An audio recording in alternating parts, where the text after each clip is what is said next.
ഈശോ മിശിഹായിക്ക് സ്തുതിയായിരിക്കട്ടെ. ലേവ്യരുടെ പുസ്തകത്തിൽ നിന്നുള്ള വായന 20-ാം അധ്യായം. വിവിധ ശിക്ഷകൾ. കർത്താവ് മോശയോട് അരുളി ചെയ്തു, ഇസ്രായേൽ ജനത്തോട് പറയുക, ഇസ്രായേൽ ജനത്തിലോ ഇസ്രായേലിൽ വന്നു വസിക്കുന്ന വിദേശികളിലോ നിന്ന് ആരെങ്കിലും തങ്ങളുടെ മക്കളിൽ ആരെയെങ്കിലും മോളക്കിന് ബലിയർപ്പിക്കുന്നെങ്കിൽ അവനെ കൊല്ലണം. ദേശത്തിലെ ജനങ്ങൾ അവനെ കല്ലെറിയണം. അവനെതിരെ ഞാൻ എൻ്റെ മുഖം തിരിക്കുകയും ജനത്തിൽ നിന്ന് അവനെ വിച്ഛേദിച്ചു കളയുകയും ചെയ്യും.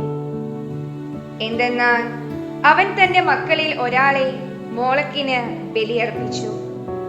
അങ്ങനെ എൻ്റെ വിശുദ്ധ സ്ഥലം മലിനമാക്കുകയും എൻ്റെ പരിശുദ്ധ നാമം അശുദ്ധമാക്കുകയും ചെയ്തിരിക്കുന്നു.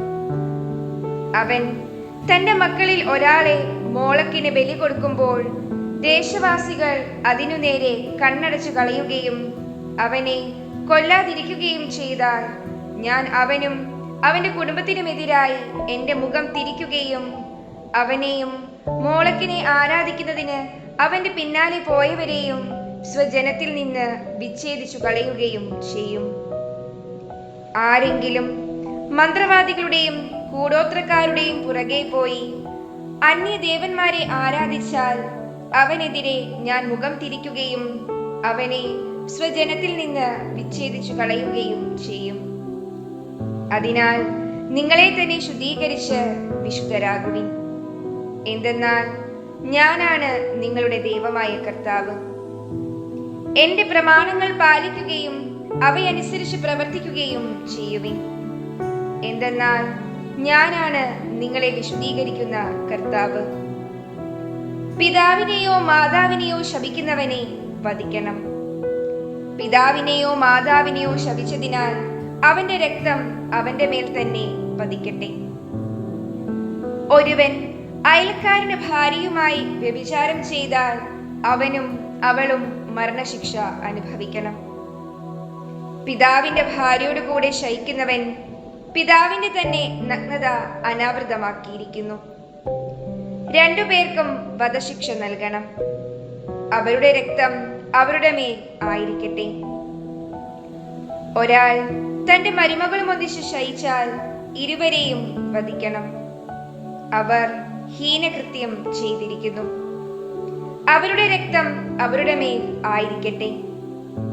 ഒരുവൻ സ്ത്രീയോട് കൂടെ എന്ന പോലെ പുരുഷനോട് കൂടെ ശയിച്ചാൽ ഇരുവരും ഹീനമായ പ്രവൃത്തിയാണ് ചെയ്യുന്നത്. അവരെ വധിക്കണം. അവരുടെ രക്തം അവരുടെ മേൽ ആയിരിക്കട്ടെ.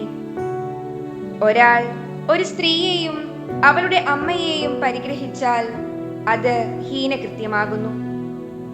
നിങ്ങളുടെ ഇടയിൽ ഇതുപോലുള്ള ഹീനകൃത്യം ഉണ്ടാകാതിരിക്കാനായി 3 പേരെയും തീയിൽ ദഹിപ്പിക്കണം. മൃഗത്തോടുകൂടെ ശയിക്കുന്നവനെ വധിക്കണം. മൃഗത്തെയും കൊല്ലണം. ഒരു സ്ത്രീ ഏതെങ്കിലും മൃഗത്തെ സമീപിച്ച് അതിൻ്റെ കൂടെ ശയിച്ചാൽ അവളെയും മൃഗത്തെയും നിങ്ങൾ വധിക്കണം. അവർ മരണശിക്ഷ അനുഭവിക്കണം.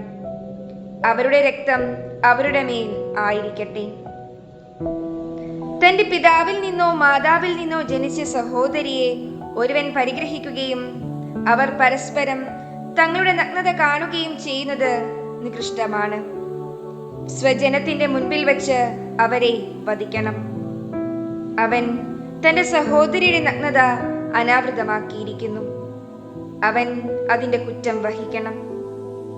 ഒരുവൻ ആർത്തവകാലത്ത് സ്ത്രീയോടുകൂടെ ശയിക്കുകയും അവളുടെ നഗ്നത അനാവൃതമാക്കുകയും ചെയ്താൽ അവൻ അവളുടെ സ്രാവം അനാവൃതമാക്കുന്നു.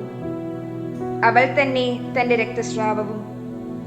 രണ്ടുപേരെയും സ്വജനത്തിൽ നിന്ന് വിച്ഛേദിക്കണം. മാതൃ സഹോദരിയുടെയോ പിതൃ സഹോദരിയുടെയോ നഗ്നത അനാവൃതമാക്കരുത്. എന്തെന്നാൽ അത് സ്വന്തം ചാർച്ചക്കാരുടെ തന്നെ നഗ്നത അനാവൃതമാക്കലാണ്. അവർ തങ്ങളുടെ കുറ്റം വഹിക്കണം. പിതൃവേന്റെ ഭാര്യയുമായി ശയിക്കുന്നവൻ പിതാവിന്റെ നഗ്നത അനാവൃതമാക്കുന്നു. അവരുടെ പാപം അവർ വഹിക്കണം. അവർ മക്കളില്ലാതെ മരിക്കണം. സഹോദര ഭാര്യയെ പരിഗ്രഹിക്കുന്നത് അവിശുദ്ധമാണ്. അവൻ തന്റെ സഹോദരന്റെ തന്നെ നഗ്നതയാണ് അനാവൃതമാക്കുന്നത്. അവർക്ക് സന്താനങ്ങൾ ഉണ്ടാകരുത്. നിങ്ങൾക്ക് വസിക്കുവാനായി ഞാൻ നിങ്ങളെ എങ്ങോട്ട് നയിക്കുന്നു, ആ ദേശം നിങ്ങളെ തിരസ്കരിക്കാതിരിക്കാൻ നിങ്ങൾ എൻ്റെ നിയമങ്ങളും കൽപ്പനകളും അനുസരിക്കുകയും അനുഷ്ഠിക്കുകയും ചെയ്യുവിൻ. നിങ്ങളുടെ മുൻപിൽ നിന്ന് ഞാൻ നീക്കിക്കളയുന്ന ജനതയുടെ മാർഗങ്ങൾ നിങ്ങൾ പിന്തുടരരുത്. എന്തെന്നാൽ ഇപ്രകാരമെല്ലാം ചെയ്തതിനാൽ ഞാൻ അവരെ വെറുക്കുന്നു. എന്നാൽ ഞാൻ നിങ്ങളോട് പറയുന്നു, ഞാൻ നിങ്ങൾക്ക് അവകാശമായി തരാൻ പോകുന്ന തേനും പാലും ഒഴുകുന്ന അവരുടെ ദേശം നിങ്ങൾ സ്വന്തമാക്കും. നിങ്ങളെ മറ്റു ജനതകളിൽ നിന്ന് വേർതിരിച്ച നിങ്ങളുടെ ദൈവമായ കർത്താവ് ഞാനാണ്.